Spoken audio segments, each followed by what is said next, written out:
Hello there, and welcome to the JPAC Budget Town Hall. My name is Marty Schenker, and I'm the chair of the board of JPAC, and I'm delighted to be with you today. JPAC, as most of you know, is a coalition of more than 30 major Jewish organizations in California. It's the voice of California's Jewish community in Sacramento, and it advocates on behalf of two central pillars that are critical to California's 1.2 million Jews.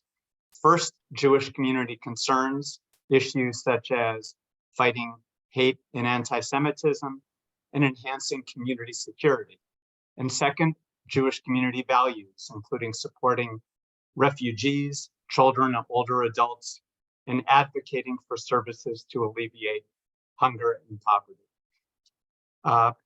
Today at the town hall, we have, I think, the two people in California who know more about the California budget process and how it affects the Jewish community than anybody else in our state of tens of millions of people.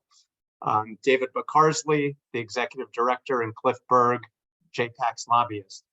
Cliff has been JPAC's lobbyist for more than a quarter of a century. He comes with more than 40 years of experience working in and around the state government. And he's currently the president of Governmental Advocates in Sacramento. David Bocarsly has been our executive director for the last year and a half. And although he looks young, he actually comes with not Cliff's level of experience, but quite a bit of experience in state governments, some local and federal governments as well. Before becoming our executive director, David spent 3.5 years as the chief staffer for the California Jewish Caucus, where he handled strategy and managed the efforts of 18 Jewish members of the California Legislature on issues central to the Jewish community. So we're lucky to have David and Cliff to talk about the budget process, where we've been, where we are, and where we're going. And with that, it's my pleasure to turn this over to David and Cliff. Thank you so much, Marty. Just first of all, I want to thank you. Marty is in his first year as our board chair and has just been exceptional, an exceptional resource for us, a mentor to all of us, and has guided our organization to greater heights. Really thrilled to be doing this with you again, Cliff. We started doing a couple of town halls last year when we realized that this is a really complicated process. The budget from start to enacting is convoluted. It is hard to access. Most people who work in the building for years don't really know exactly how it works. And yet, if we can convey some knowledge onto some of the folks in our community, I think it would make all of our organizing stronger. So we started doing this last year. We did one around the budget. We did another one later around the legislative process. And we want to do that again this year. Our hope is to actually continue to build these initiatives and do more of them. So this is our first attempt to share with you all about what the budget process is like, what JPAC's involvement in it this year has been, and what we expect to see in the future, and where we can all plug in. And we will plan on doing this more often as the year goes on, specifically around bills and as needed around future budget items. So just want to thank you all for joining us. And know that if you have any questions that come up, feel free to let us know throughout. As Marty mentioned, you can use the chat to submit questions, and Helena on our team is here to collect them, and we will have a Q&A period at the end where she'll be able to ask us. So feel free to think of this, even though this is a webinar, feel free to think of this as an interactive hour together, and we look forward to trying to get to as many of your questions as possible. So with that, I'm going to start by passing it over to Cliff and ask Cliff to give a very abbreviated, and I know, Cliff, you are so knowledgeable about this and can talk about this for a long time, but the very high level, say 5-minute overview of what the budget process is. Give everyone a little bit of a budget 101 and how much money is in the budget, right? And what pockets of money are available for use every single year, and what are we seeing this year? So I'll give it to you. Thanks. Thanks, David. Thank you. And thanks, Marty. So everyone, I thought real quickly, a true or false question. The budget was passed June 15th, and David and I are going to give you a comprehensive and detailed list of what's in the state budget. If your answer was true, you are wrong. The answer is false. The legislature passed a budget on June 15th. It is a Democratic legislative budget. And now the process that goes behind closed doors with what we call the big three, which are the Senate President Pro Tem, the Speaker, and the Governor. It used to be a big five, but the Republicans no longer matter because we eliminated a 2/3 vote requirement in California. And you'll note there is no budget conference committee going on because it is indeed a closed door process. And we expect to see a budget announced sometime probably around June 30th, which is the end of the state's fiscal year, but one never knows. When talking about the budget process, I was doing a little rummaging around the internet earlier and came up with something that the Department of Finance published, which I just love so much because it goes to David's point about the convoluted state budget process. So the Department of Finance on its website says the budget process for California defies a simple, concise definition. It is a process rather than a product. It's not the development of the governor's budget, the legislature's enactment of a budget, nor the executive branch's administration of the budget. Rather, it's the combination of all these phases, of all the ramifications and influences of political interactions, relationships with federal and local government, public input, natural events, legal issues, the economy, initiatives, and legislation, etc., which I thought was really clear in terms of pointing out how convoluted the state budget process is and how it has become. The budget process began in California on January 10th when the governor submitted his budget. That budget is required by the Constitution to be a balanced budget. The state of California is different from the federal government. When they want more money, they just raise the debt ceiling, and you heard a lot about that fairly recently, and they can print money. California's Constitution requires a balanced budget. Last year, we had a $90 billion surplus, and the fight was over how to divide up an extra $90 billion. This January, the governor said we had a $22.5 billion deficit. In May, in the May revise, he said it had grown to 31.5 million, and that all depends upon whether revenue projections continue as projected or whether they go south again. The state budget this year, as the Democrats in the legislature proposed it, is $311 billion, of which $227 billion are what we call general fund. Other items are special funds. And the state of California has a gazillion different special funds that we can talk about later if people are Cliff, interested. I want to take a second to emphasize what you said, that the state budget this year, even with its major deficit, is $300+ billion, right? Yep. And that makes us, and just to tack it on, that makes that is part of the reason why we as California, if we were our own country, would be the fourth biggest economy in the entire world. There are only 3 countries in the world with a bigger economy than we are, and that just shows kind of the elevation of the importance of this work. So anyway, sorry. Indeed, because Sacramento divides up all those pots of money, whether it's transportation, climate change, infrastructure, health and social services, and allocates them out both directly into programs, into local governments, the schools, etc. So it's a huge task. Many of you may say, how do we get from a $90 billion surplus to a deficit? California had and is noted for having a very progressive revenue system based upon primarily the state income tax. It's extremely volatile because the California state income tax really depends upon high income earners and capital gains out of the Silicon Valley and Hollywood. And in some years when we have a dot-com boom, the economy is booming and revenues pour into Sacramento. This year we've seen revenues go well below what was estimated last year when they put this budget together. Capital gains, one of the big factors, and one of the reasons I like to say this is a budget that may keep on going through the year. So when we say, we got a budget June 15th, and maybe we'll get a deal between the governor and the Democrats by June 30th, even that deal is likely to continue on in negotiations throughout the year. because one of the things they did was defer income taxes in California till October because of the various floods and natural disasters, which means they really don't even have hard numbers. Now, one of the reasons that may revise is cannot be relied upon is the revenue numbers are just not there. So, Cliff, yep. you were talking about, before I cut you off last time, apologies. You were talking about the general fund versus restricted funding. Do you want to say a word about what that means and what general fund money is available for? Well, general fund is generally the money that the state of California receives from income tax and other revenues and goes to support most programs in the state are paid for through what we call general fund. But we have special funds like say in education, Proposition 98, which directs specific funds to the schools.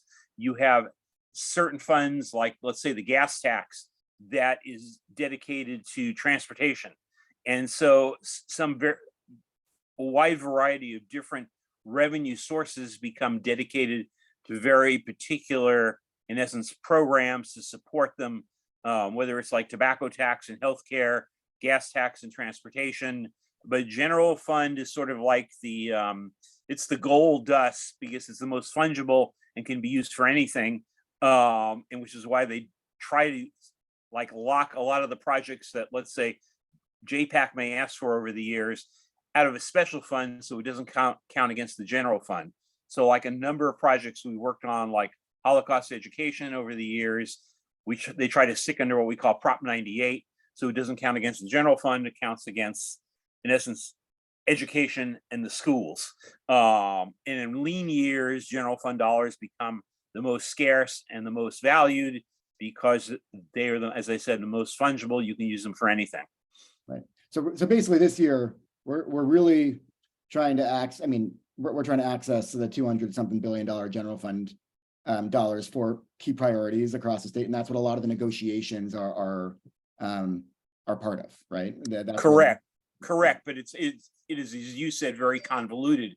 So we have pots of money that come in from the federal government through, various infrastructure and economic stimulus programs. We have, as I mentioned earlier, the gas tax coming in, which when we had this whole debate about the governor wanting last year to give money back to people, and the Republicans said, well, why don't you just lower the gas tax if you want people to pay less at the pump?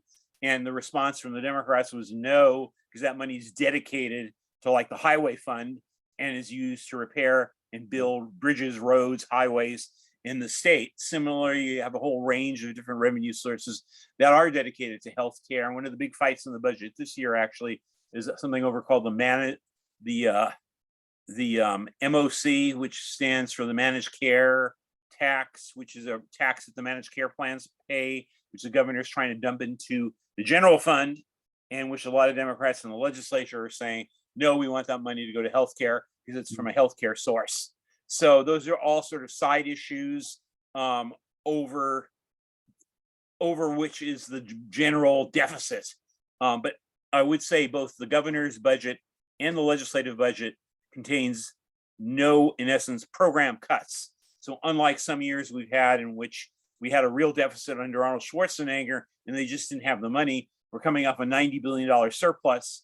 So a lot of what they're cutting is things that they were expanding last year, rather than cutting into budget base. It's their way of handling a deficit without actually saying no to people. They're delaying some expenditures the governor and the legislature agreed on last year. They're shifting money from some of these special funds and other places, like we have the rainy day fund. They're taking $450 million out of the rainy day fund and transferring it. They're shifting funds out of special funds into the general fund. But they're avoiding what creative solutions. Yes. Yeah, a draconian cut kind of budget, right? Yeah. So as of yet, we are not facing like, gee, we have to protect these programs because they're not cutting those programs. Yep. Yeah. Appreciate that. So David, you want to talk about the budget process a bit? Yeah, so that was a really helpful overview, right? Talk about kind of a lot of different challenges that we're seeing with how to allocate $300 billion and what happens when we don't have all the money that we want. So let me quickly go through what the budget process looks like, and then we can talk about how we play a role in it, and how budget items are actually advocated for. So the state's fiscal year starts on July 1 and ends on June 30th. And throughout the year, the state is collecting revenues through income, sales, property taxes, et cetera. But the most firm information we get on revenue numbers naturally comes shortly after the tax filing deadline, which is typically in April. Now, putting together the state budget is, as Cliff mentioned, a very intensive negotiating process. We can call it a game of chess, but between kind of three main parties: the governor, the assembly, and the Senate. The assembly and the Senate are made up of 120 legislators, and they each have their own priorities as well, which complicates things. So now, mid-April to June, if we waited until mid-April and we had those tax numbers and tried to negotiate a $300 billion budget with so many stakeholders just between mid-April and June, it just wouldn't be possible. So the process ultimately starts much earlier than that and largely has to work off of projections, which is what Cliff has been talking about. So in the first half of the fiscal year, remember, we start the fiscal year July 1. So the first half is summer and fall. The state makes projections on what their total revenue will be based on the amount coming in each month and anticipated trends moving forward. And in January, the governor makes the first move in this game of chess and proposes what he plans to do with that budget. So he's like, I think we're going to have this amount of money, and this is how I anticipate spending it. And in fact, the state constitution requires him to put out a budget proposal by January 10th. So we're always going to see the governor put out a January budget. And this is normally a combination of what agencies tell him they need and also what his top priorities are. Over the intervening months between January and the next move, the legislature starts reviewing the governor's proposals. There are, just like there are policy committees that bills must go through, there are also budget subcommittees that each cover different issue areas, and budget items are considered in the appropriate budget subcommittee that they're associated with. Legislators sit on these budget subcommittees just like they sit on policy committees, and they conduct hearing on items that were in the governor's proposal, and also items that they want to consider. Cliff, I'll let you talk about that. As I mentioned, let you talk about what that looks like in a second of how they choose what items to consider. But ultimately, budget subcommittees start to make proposals to the general budget committees, and each house will put forward a budget plan identifying more high level what their priorities are. The Senate and the Assembly's priorities won't necessarily be the same, but they are each making their own counter move with each of these proposals. So then it goes back to the governor, and it's his turn to respond. He's required also to put out his updated budget proposal by mid-May, which is what we call the May revise, and Cliff has referred to the May revise a couple of times. Why in May? Well, at this point, the tax deadline is supposed to have passed, and the governor theoretically has a much clearer picture of the state's revenues. And of course, you'll notice I keep using this wishy-washy language around tax deadlines because this year, as Cliff mentioned, for most Californians, the tax deadline was pushed back to October. So we have a lot less information this year, which creates added complications and unknowns to an already convoluted process. Regardless of the fact that we don't have more firm budget updates, the governor still put out his May revise as he was required to this year on May 12th, with as much intel as he had from existing revenues. And then the real fun begins. The legislature, as Cliff said, must pass a budget bill by June 15th in order to get paid. So the Senate and the Assembly have about a month to consider all of the governor's updated proposals in his May revise, reconcile the differences between the priorities in each house, and agree to a final budget. Ideally, in this time, they're also negotiating with the governor's office so that they can know that the governor will actually sign whichever budget deal they adopt. But that's not always possible, and you'll see how that wasn't exactly what happened this year. So what happened this year on June 15th, last Thursday, they did pass a joint budget. That's how Cliff started this. They were all very explicit that this was a two-party agreement, meaning it was an agreement between the Assembly and the Senate, and not a three-party agreement, meaning they did not yet fully agree with the governor on some major budget issues, which is why Cliff started by saying, do we have a final budget? The answer is no. Technically, the governor is supposed to sign this budget bill by June 30th, ahead of the new fiscal year. yeah, Cliff mentioned we're aiming to have a budget deal by then, and he usually does, but it's unclear if that will actually happen this year. More than likely, the legislature will have to pass a second budget bill called a budget bill junior that demonstrates a three-party agreement, which the governor would ultimately sign. So even though the legislature met their constitutional duty by passing a budget bill last Thursday, it may or may not be enacted, and everything is still up in the air. But even in simpler years, a final enacted budget is not the end of the process. Revenue numbers can still change, and there are often still items yet to be resolved. So the legislature and the governor continue to negotiate in July and August and sometimes into September to pass more bills called budget trailer bills, which continue to tweak the budget and amend the budget and ultimately get the legislature to a place that everyone is happy with. Given the uncertainty this year, it's very likely we'll see more meaty stuff later on in the year and in these budget trailer bills than usual. But it's always an ongoing process, and we are right in the thick of it right now. So that is the general overview. It was a lot, but Cliff, maybe I'll pass it back to you to talk about how items get proposed. So I just talked about how a budget is created, but how do items get proposed by, let's say, JPAC or legislators or caucuses? And maybe you can talk about items that are one-time funding and ongoing funds and all of that and how that's part of the consideration. Thanks, David. Yeah, so just to pick up on one of the points you made about trailer bills. So the ongoing negotiations that are going on now are really around the bigger ticket items, like are we going to have the $2 billion into transportation infrastructure? But in those meetings with the big three, many of the details and how they're going to be implemented, how the money is going to be distributed is then left to be worked out later. So the budget agreement becomes a framework with details to be filled in. And that's when the Department of Finance meets with the speaker's budget people and the pro tem's budget people, and they argue about, we get involved sometimes at the very end of the budget process in August when they decide, well, gee, this money should go through this department, which was never, of course, ever contemplated or discussed between the governor and the speaker. It's too high of a level. But the governor's budget, as we talked about, starts in January, and we as JPAC and other stakeholders try back in November and October of the prior year to start having meetings with the governor's office, the Department of Finance, to talk about budget priorities. All the stakeholders do that.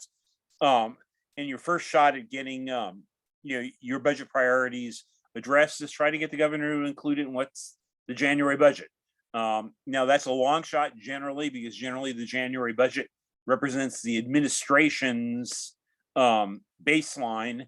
And so they look at what they spent money on departments, programs last year, and they build it from the bottom up in terms of how much are we going to have to spend? What's the caseload going to be? How many employees? And they are generally resistant to new programs from outsiders. And it's also the opportunity for the governor to showcase his initiatives, which, remember, traditionally the governor does simultaneously or closely with his unveiling of the state budget. He does what's called the State of the State address, which this governor this year changed the format on. Normally the governor goes before a joint session of the legislature and outlines his priorities to the legislature. This year, the governor instead went around the state holding press conferences every day and outlining his priorities. But, basically the January budget is an opportunity for the governor to lay out for Californians his vision of his priorities through the spending. So once that has been put out there, as you said, the legislature begins reviewing that budget through subcommittee hearings that go on literally through January through the May revise every week. So each house of the legislature has subcommittees by subject area, and they each hear parts of the governor's budget every week or twice a week, have a hearing, hear about the Medi-Cal proposal, hear about CalAIM, hear about transportation. Generally, they don't take any action. They leave everything open. And the legislature then announces that we have a deadline for member requests or caucus requests in April or in sometime around there. And member requests are in essence an opportunity for members to submit requests for their districts, which are often capital outlay, but could be something else, a program. And the subcommittee hearings are an opportunity for legislators to start staking out issues that they feel the governor has not addressed through his budget process. And all of those are opportunities for JPAC and our member organizations to work through those member requests, caucus requests, subcommittee hearings to raise issues and budget priorities. And during that process, also JPAC goes and meets with the governor's office, the administration, executive branch agencies to talk about JPAC priorities and see if we can get them included in the May revise, which under this governor, we've been fairly successful in getting some of our bigger priorities included in the May revise. I mean, clearly a good example is we asked the governor in January to include money for the nonprofit security grant program. He did not include it, but in his press conference, he talked about how much he loved the program and how important it was to California. And then where's the money? There's no money. Even though he didn't put it in January, because you mentioned it's very rare to get items in January, that was probably a result of our pushing for 2 months and reminding him how important that issue was. So he absolutely. Well, and then, but we had meetings, we had lobby day, we had member organizations go to Sacramento to remind the governor and the administration of the importance of the nonprofit security grant program. And so lo and behold, we went from 0 in January to the governor putting $10 million in the May revise, which was a huge step forward. And is an example of how we can effectively, even if it's not in the January budget, get it into the May revise through our lobbying and advocacy, in which we are helped by many of our organizations. Now, the legislative budget, we didn't give up. We continue to lobby. The legislature, the governor's made a good first step, but we need more money because the program's so oversubscribed. So the legislature included $20 million in their version of the budget, up to by 10. So we went from 0 in January to 10 in the May revise to 20 on June 15th. And now, of course, the question is, in those backroom meetings, where are they going to land? And that's the ongoing challenge. This year, we are not clear on whether they're going to be member requests at all. Generally speaking, what we've been told is that both houses went through the process of having their members submit member requests, but given the deficit, they don't know how much money will be left over after they're done negotiating all these multi-billion-dollar items that are on the table: transportation, housing, and homelessness. And the question will be, how much money, and are they setting aside $200 million, $500 million for member requests? And just to really quickly, ahead, David. Just to take a step back and explain to the folks on the call what a member request means is basically an item in the budget that a legislator wants to champion, right? It's not dissimilar from actually a legislator championing a bill. They say, actually, I really want to make sure that $5 million goes to a bridge in my district, right? Or a transportation agency, or in our situation, aging Holocaust survivors, right? And basically our job is to try to get these elected officials to want to champion them so that they can ultimately take the credit for helping to secure funding for a critical program when it ultimately is successful. Yeah, we work closely with both the Jewish caucus on trying to get our items on the caucus list, which carries a bit more weight and are treated a little bit ahead of the member requests because they come from the caucuses, and all the caucuses have the opportunity to support to submit caucus requests. Then the member requests are the other avenue in which a particular project, particularly if it's more like geographically centered in a particular area, you have a member put in the requests. And then lastly, they'll consider from time to time stakeholder requests. And again, it obviously depends on when you have $90 billion extra to spend, there's a lot more money for member requests or for caucus requests. And when you have a $31 billion hole in projected revenues, less money available. You just laid out a really nice kind of prioritization list, right? There are caucus requests, there are member requests, and then there are stakeholder requests, meaning that that stakeholder wasn't able to get a member to choose to champion their request. Yep. We But have, some of those stakeholder requests in years get in also, based upon, the merits or the coalition you're able to build. David, did you want to talk about some of the JPAC priorities this year?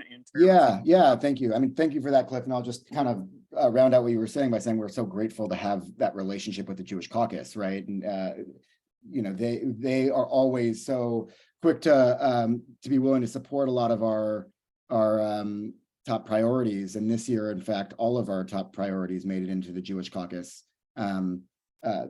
request as well. And so because of that really amazing relationship, we know that ours will always get a fair hearing. Now, of course, as you've been talking about, Cliff, this is a very tough budget year and not everything is going to be successful. But each year, we will put together a package of bills and budget items that support the diverse issues that our community cares about. I know this focus is on budget, but I just want to kind of give the general context for a second. Some of these items are issues that we sponsor, meaning we champion them, or we work with the member organizations to pitch the item to a legislator, or we play a significant leadership role in the advocacy efforts throughout the year. And then other items are championed by partner organizations working on similar issues, and we choose to support them because we believe in their cause. We know that they might impact our community or our values, and we think that we can make a difference in their outcome.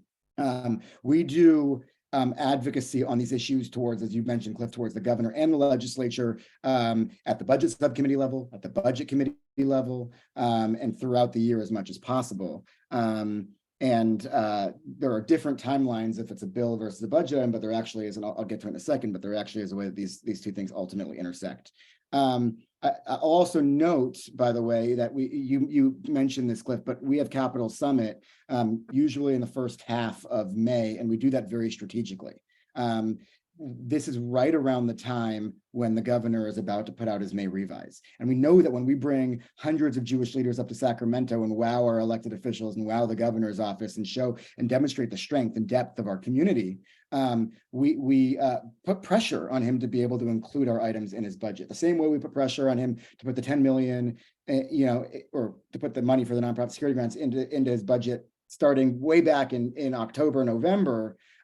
Having this strategic conference where we demonstrate really the power of our community in May has a huge impact. So just worth noting to all of the folks who came up for Capital Summit, to the folks who lobbied that day, to even just being in the room as we had state leaders coming in and talking to us, it is a tremendous show of support for our package of priority items, and it really goes a long way to get items in the budget this year.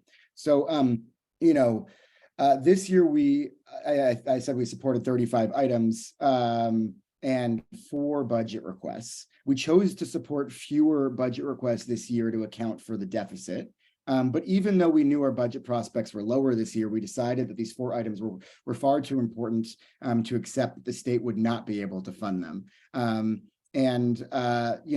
Since we're sponsors on 3 of them, therefore we're playing a pretty active role in them and making a big push. So the first of those items is, of course, as you mentioned, Cliff, the security grants.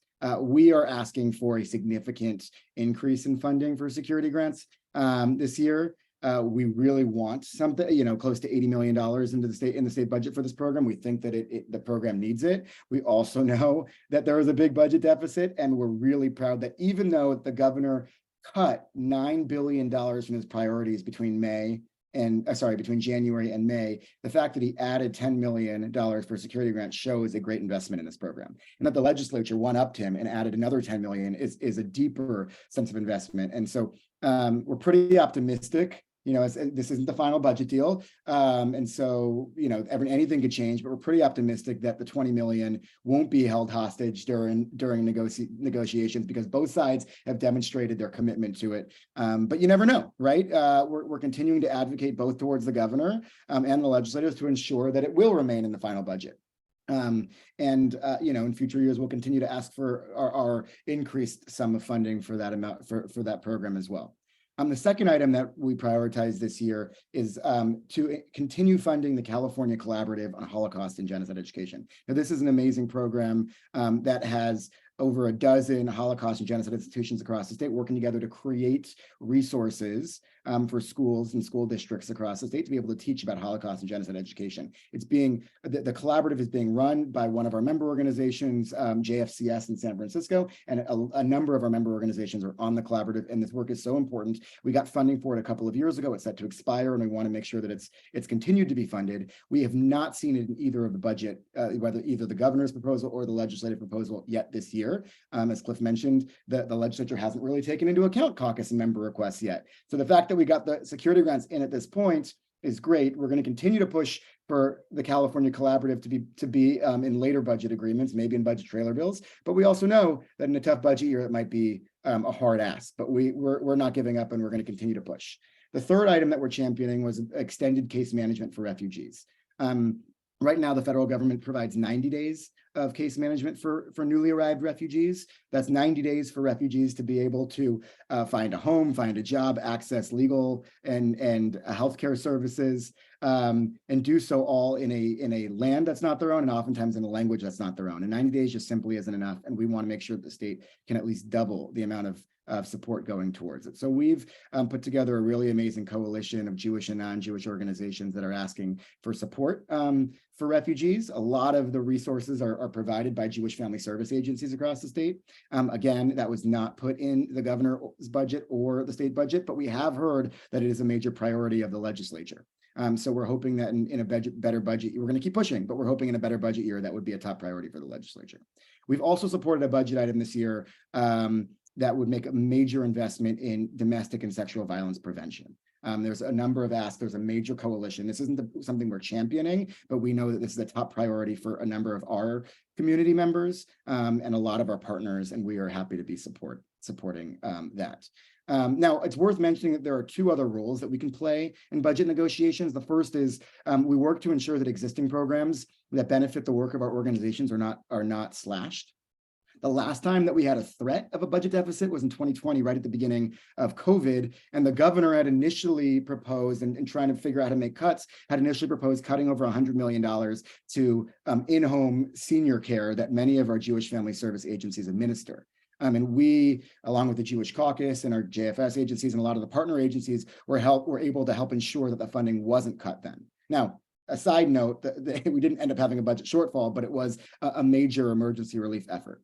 Similarly, this year, there was a concern that existing state funds that support rapid response work at the border, which Jewish Family Service of San Diego leads, would be cut. But we're really grateful that the May revise and the governor's response, the May revise is the governor's one. The May revise and the legislator's response both include $150 million to continue that program this year. So that's a relief that will likely be in the final budget because both have agreed to it. And we know that JFS can continue to be a leading organization helping migrants crossing the border waiting asylum.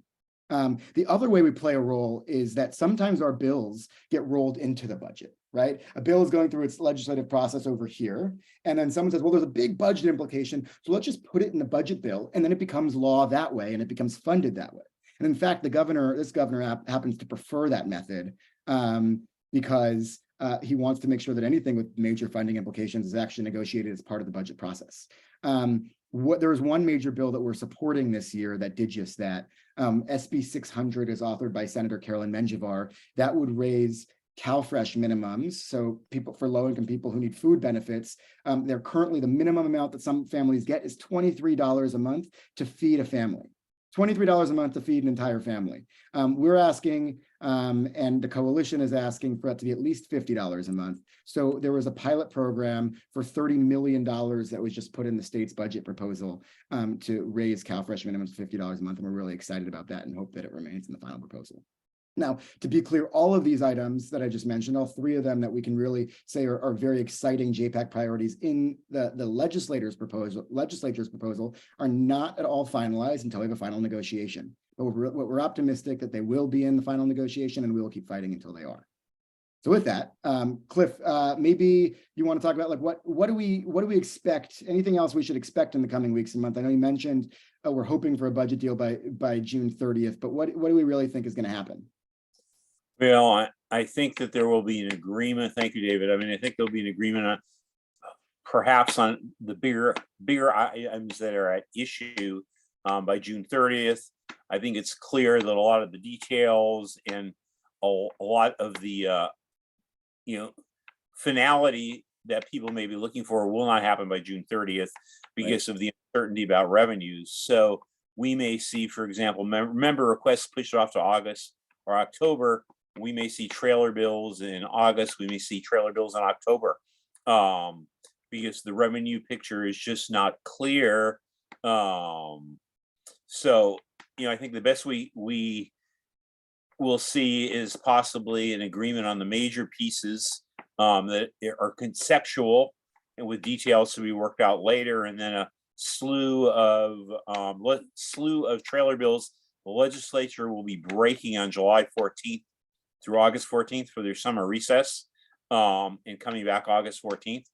So there really is not that much time now to see a lot of those, I think, budget details hammered out. And from ongoing conversations with some of members of the Jewish caucus and members in the budget process, no one seems to really know, where they're going to land, how much money is going to be left over for other projects like member requests. So stay tuned. So the right answer is we have no idea, right? But what it means for us is that there are still a lot of opportunities over the coming weeks and months to continue to push our priorities. And hopefully we get lucky and we're able to get some additional things funded, but at the very least, it gives us a chance to continue to warn people to the idea of these initiatives so that we're never lucky, where it's due to skill and enthusiasm and energy of JPAC and our member organizations. Right. The fact that we make a great case for the projects we get behind, programs we get behind. Right. But what's good, what's important to note here is, right, this is a multi-year effort always, right? We each year has its own moments of victory and celebration, but it takes many years to build someone's, legislators or the governor's awareness of, excitement about a project. And so the fact that we have more advocacy opportunities this year only gives us more opportunities to continue to warn people to our top priorities. And hopefully that will make a difference in years to come. Yeah, it's an ongoing process of education and building relationships and educating people. So every time we have a summit and we get a turnout like we did, which you alluded to earlier, it makes a huge impact. The turnout, just when we have like Nancy Skinner, the budget chair, coming into the JPAC room to address us and seeing the number of people and the opportunity to meet with their constituents, it's hugely impactful. Makes a big difference. So then Cliff and I can go back to these legislators and say, JPAC cares about this. And they're like, oh, you mean the 300 people that showed up at my doorstep last month? And they know that we're not just individuals, right? We're speaking on behalf of a large community with a lot of sway. So it makes a big difference. And we'll continue, throughout the year, we'll send to our newsletter different action items for people to take as we deem necessary. A bill or a budget item is faced with a critical vote, or we need to put pressure on a certain area of the state to support a specific item. We'll ask people to write to their legislators, call their legislators, or fill out a form online that will send them an automatic email. And that's another way, in addition to Capitol Summit, that we plug people in. But just know that in between those times, we are actively working to build kind of awareness and support for all of these initiatives using the collective goodwill that we've all built together. Now, Cliff, I know it's 5:45 and I want to be able to open up to questions. I've seen some questions come in, but I do want to take a minute before we do that, just to acknowledge we spent a lot of time talking about the budget. And there is, as we've alluded to, a parallel process around bills, how bills become laws. And just to say very quickly, last year, something like 2,600 bills were introduced, and nearly 1,000 of them were signed into law. Record year this year for a record year. Record for the amount of bills introduced. Right. So, and we as JPAC have decided to support around 30 different bills this year. We're sponsoring 3 major bills. One around, it's SB 4 that will help faith institutions build affordable housing on their land.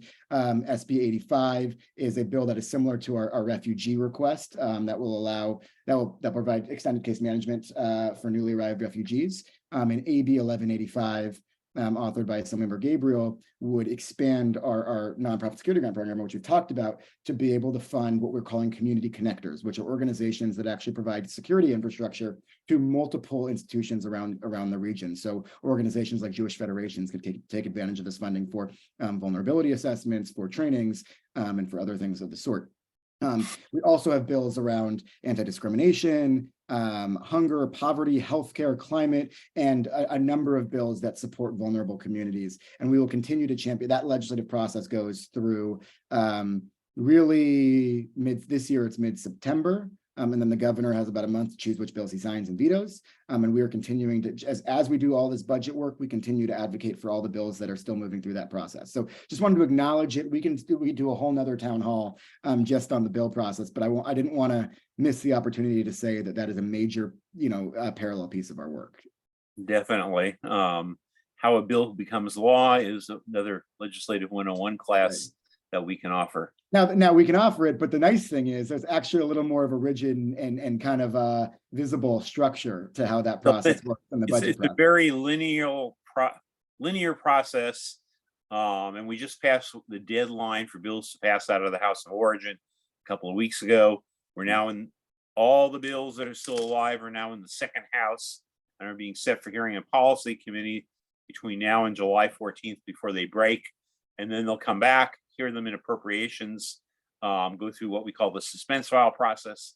It is clear, and I think you alluded to it earlier, that this governor made it absolutely part of, when we go back last year and look at his veto messages, and we talked, I think, on a town hall last year about the governor's vetoes. He made it very clear in his vetoes that the primary reason for vetoing most of the bills was that he wanted it in the budget process, and if he was not going to sign a bill that created new spending through a bill, that had to be part of the overall budget. He knew, process. he saw the storm coming, and that's why he did that. So absolutely. Anyways, we don't need to talk too much about this now, because I do want to spend the last 12 minutes or so answering some questions. But just kind of a little glimpse into the other, the busy months ahead for us. So with that, I'm going to pass it over to Helena, who can facilitate some Q&A for us. Hi, yes, thank you all for the great questions. The first one we'll start with, what can the governor do via blue pencil on the budget? Reduce amount, strike budget language. Can you talk about that? Well, blue pencil is primarily used by the governor he can either strike or reduce budget amounts. So, we have seen less of the use of the blue pencil with the Democratic governor and a Democratic legislature. It's become fairly rare. When you had a Republican governor and a Democratic legislator, it was much more frequent. I'm not sure about the legal implication of striking budget language. I believe that's been litigated at various times as to whether they can do that. But that's an unlikely outcome with the current governor and the current legislature. Yeah. David, anything to add, or should I move on to the next question? Okay. We had a question about the $150 million for border community rapid response, and how that's different from the extended case management request from SB 85. Can you explain? Yeah, I can take that one.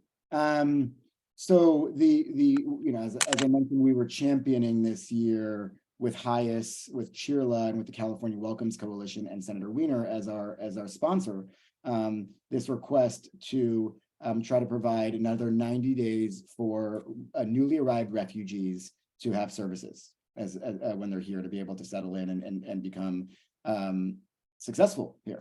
That is it's first worth noting that the definition of a refugee. A refugee is someone who has applied for refugee status internationally, has been granted that status, and has been told they are going to be moving to the United States. The United States has chosen to accept them. They come here. That process has already been pre-litigated. They are coming here with the rights as a refugee to be here. We want to make sure that when they come here and they are settled, they are able, again, to be successful. And we've seen so much data to suggest that the more resources we can provide them in their first 6 months, will help them become really successful contributors to society and not require others resources later, right? If they aren't able to obtain a job and have a roof over their heads. So that's what we were looking for, and that's really significant. The other significant piece, which might sound similar, but it is different, is about how are we welcoming asylum seekers who are arriving at our border, right? This became a major headline, obviously, during the Trump administration, with Remain in Mexico policies, with family separations. These are people who are fleeing from persecution in their home countries, arriving at our border and going through a legal process called asylum. They are saying to our border, I am here because I am at risk at home and I want to go through your asylum process. The way that typically works is you get assigned a court date, depending on what year we're talking about and who's in the White House. You might have to wait in Mexico, or sometimes you're let into our country, depending on if you have a small child, right? That also determines it. And we found that a lot of particularly women traveling with kids were being given a court date and let off near the San Diego border with no resources whatsoever. They are not refugees. They have not yet, their case has not yet been litigated. They will go through the process to either become an asylee or be denied asylum and not be allowed in this country. But in the meantime, these people are living in our country and need the support that they get. Usually that support is just for a couple of days. And we've got an amazing community of rapid response organizations in the San Diego border that is helping to give these asylum seekers initial support. That's sometimes food, a place to sleep for a couple of nights, connections to legal support, access to people who might be sponsors, right? It's immediate support. And they've been doing this for years, these organizations on the border. And what's amazing is that the Jewish Family Service of San Diego has been one of the leading organizations for that work. And they actually house the migrant shelter where migrants, it's one of the first things that they see once they arrive in America. And that program has been largely supported by the federal and the state government. And we were worried that there would be cuts this year to that program because of the deficit. So we're really grateful that that the governor's budget and the legislature's budget includes another $150 million for that program to continue. That is, again, both vital programs, both affecting people who are coming from really terrible situations in their home countries, but in very different legal situations and very different times. Great, thank you. Something you touched on a little bit about coalition building, and how do you do outreach to other affected groups? For example, let's see, it says from benefiting from the nonprofit security grants. How exactly do you build coalitions around that and do outreach? Yeah, I mean, it's critically important. We've got, our organizations do a ton of different work, right?